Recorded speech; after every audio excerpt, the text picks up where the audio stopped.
Salut à toi, j'espère que tu vas bien et bienvenue dans cette nouvelle vidéo.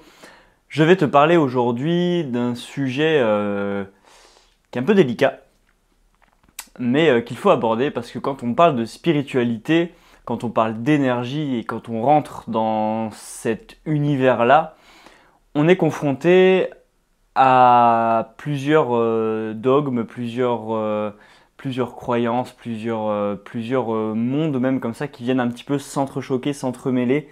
Et ça a fait des fois une petite bouillie pas très claire. Et on peut vite faire des parallèles, des analogies ou des amalgames entre différents domaines. Là, ce que j'aimerais évoquer, moi, c'est la spiritualité et Dieu. Euh, En fait, moi, je suis pas croyant dans n'importe quelle religion. En fait, je suis athée et je crois qu'on dit agnostique. Ou enfin, je crois pas en un Dieu sous une forme précise ou quoi que ce soit, mais en une force entre guillemets, en l'énergie en fait. Quand on parle de Dieu dans la spiritualité, on évoque aussi Dieu, l'univers, la source, le soi supérieur. Enfin, il y a tout ça en fait qui parle de la même chose. Ça dépend juste de notre éducation, de notre point de vue et de ce en quoi on croit. Et moi, je pense que dans le Coran, dans la Torah, dans la Bible, etc., moi, je pense qu'ils parlent tous de la même chose, même dans l'hindouisme, dans le bouddhisme. On parle tous de la même chose, mais juste d'un point de vue et d'une culture différente. Mais le fond, en fait, se retrouve et c'est quasiment le même pour tout le monde, en fait. C'est, voilà, tu seras un bon humain, tu feras en sorte de t'élever, d'être gentil envers ton prochain, etc. Enfin, c'est la base qui fait qu'on est un humain social et qu'on peut communiquer et interagir avec les autres, c'est d'être voilà, d'être sociable, d'être gentil, d'aider les gens et voilà, d'être altruiste en gros. Et dans la spiritualité, en fait, quand on parle de Dieu, de la source, de l'univers, c'est ça en fait, c'est le grand tout. Y a plein de mots qui sont utilisés, mais en fait qui veulent dire la même chose. Après, juste vous, en fait, vous utilisez celui qui vous parle le plus, qui vous plaît le plus. Si vous voulez l'appeler comme vous voulez, bah, vous l'appelez comme vous voulez. Et en fait, il y a aucune étiquette définie, quoi. Même dans des prières, il y a des prières, parce que la prière c'est quand même quelque chose qui vibratoirement est assez fort, parce que le pouvoir des mots est quelque chose de puissant. Donc quand on fait une prière avec des mots justes et appropriés, l'intention que ça envoie en énergie, c'est quelque chose de fort et de puissant. Et en dehors de toute religion, c'est juste quelque chose qui est puissant, quoi. Et il y a des prières voilà, qui se terminent par Amen. Il y a des gens chez qui Amen, ça va ouf. Non, moi j'ai pas envie de dire ce mot-là, quoi. Moi je préférerais dire Namasté. Même Namasté, il y a des gens ils vont se dire oh, on s'en fout de Namasté. Moi je préférerais dire, je sais pas, gratitude. Et en fait, c'est voilà, juste du moment que l'intention en fait que vous avez est juste, bah, mettez un peu le mot que vous voulez, mais voilà, vous pouvez simplement dire merci ou ainsi soit-il ou voilà. Mais c'est vrai que c'est des mots qui ont été utilisés et qui ont été déformés par les religions monothéistes et un peu à l'époque où c'était un peu bourrin, un peu barbare. Voilà, ça a quand même engrammé des choses qui font qu'il y a plein de gens qui ont des blocages là-dessus parce que bah, c'est rentré de force en fait.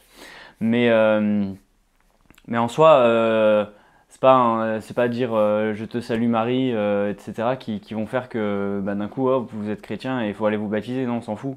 C'est juste que bah, vous vous adressez à l'énergie de Marie et qu'elle va pouvoir répondre à votre sollicitation en fait. Pareil, les anges, les archanges, les anges gardiens, enfin les guides, appelez ça comme vous voulez, c'est la même chose quoi. C'est simplement des énergies auxquelles on peut s'adresser pour recevoir des choses, pour avoir de la guidance, pour avoir des synchronicités, des signes qui vont nous permettre de prendre soit une décision, soit de savoir sur quel chemin on peut aller et qu'est-ce qu'on a besoin à l'instant T. Mais sinon, c'est simplement voilà, une énergie à laquelle on va s'adresser et en dehors de tout cadre religieux, quoi. On peut très bien communiquer avec Jésus, comme on peut communiquer avec Ganesh, comme on peut communiquer avec Thoth, comme on peut y communiquer avec Isis, comme on peut communiquer avec le soleil. En fait, il n'y a pas besoin de recevoir une éducation particulière pour accéder à telle ou telle énergie. En tout cas, il n'y a plus besoin à notre époque de ça. C'était quelque chose qui était nécessaire il y a très très longtemps parce que on était sur un plan de conscience qui était un peu moins évolué que maintenant. Mais maintenant, avec l'évolution et l'ascension de la planète et des humains, bah, c'est quelque chose qui est en fait accessible à tous. Et comme on est tous capables de discuter avec des énergies, on est tous capables de recevoir de l'information. Il n'y a pas un humain aujourd'hui sur Terre qui n'est pas capable de ça. Donc c'est quelque chose qu'en fait tout le monde reçoit, mais juste on ne sait pas qu'on reçoit ça. C'est la petite voix dans la tête qui nous parle, c'est ce genre de choses. Mais ça, j'en parlerai dans une autre vidéo, je ne vais pas m'étaler là-dessus actuellement. Donc voilà, en gros sur ça je voulais éclaircir ce point là parce que même moi je vais être amené à parler d'anges, d'archanges, d'arthuriens, de pléiadiens, d'Atlante, de Marie, de Jésus, de Dieu, enfin voilà, Dieu en fait est en chacun de nous, quoi. On est tous une partie de Dieu parce qu'on est, on est le grand tout. Alors c'est des mots, ça peut faire peur hein, quand on n'est pas trop au fait de ça, mais en fait c'est pour ça qu'on parle de l'unité. C'est qu'on est tous dans l'unité, on fait partie de la même chose et ça se voit ça à l'échelle quantique, c'est qu'on est, on est tous reliés entre nous parce que les atomes et les molécules s'échangent à chaque fois. Là avec la caméra que je suis en train de regarder actuellement, j'ai des atomes et des molécules qui s'échangent avec la caméra, qui reviennent en moi et il y a tout qui voyage en permanence en fait. Et on est tous reliés et à l'échelle quantique, tout ne forme qu'un en fait parce qu'on est, on est tout, on est vraiment tout. Et c'est pour ça que il n'y a pas juste un dieu qui est grand barbu dans les nuages, c'est en chacun de nous en fait. C'est dans quel bouquin que ça parle de ça Ah oui, c'est sur le bouquin sur les archives akashiques. Non, si, je sais plus. Enfin bref, j'ai lu un bouquin qui parlait de ça en fait, de la conscience et de comment. Non, c'est dans un documentaire sur Gaia.com, Gaia.net, Gaia.tv. Qui s'appelle Initiation avec Mathias De Stefano. Ça c'est juste génial. Pour des gens qui sont un peu novices en la matière, ça paraît perché, mais, mais sinon c'est juste fantastique en fait où il parle de la première, la deuxième, la troisième, la quatrième, cinquième, sixième, septième, huitième, neuvième dimension et comment en fait tout l'univers s'est construit et d'où ça part en fait et le Big Bang, d'où ça vient. Enfin, c'est juste fascinant de prendre conscience de ça et de comprendre comment ça a été créé. Et en fait, c'est avant le tout, il y avait juste une pensée, il y avait une énergie qui était avec elle-même et qui se demandait, enfin elle était bien dans cet état-là, mais elle se demandait quelle expérience d'elle elle pourrait faire. Et en pensant ça, cette boule, cette unité a commencé à se séparer pour former deux entités. Et il y a une entité donc ça s'est polarisé en positif et en négatif. Et il y a une entité du coup qui allait faire certaines expériences, qui s'est redivisée aussi pour aller faire d'autres expériences d'elle-même, qui s'est redivisée pour aller faire d'autres expériences d'elle-même. Et en fait, on vient tous à la base de la même énergie. Et c'est juste qu'on s'est démultiplié en plusieurs et infinies parties pour faire différentes expériences et voir jusqu'où en fait on peut aller dans l'expérience.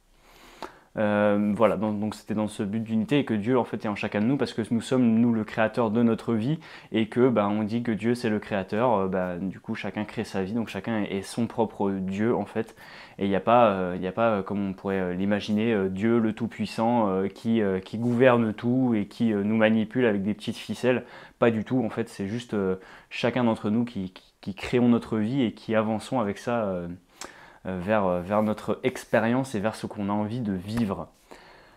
Voilà, j'espère que cette vidéo n'était pas trop confuse, j'espère que je ne t'ai pas complètement perdu et que tu ne t'es pas dit qu'il était complètement perché celui-là et que j'ai rien capté.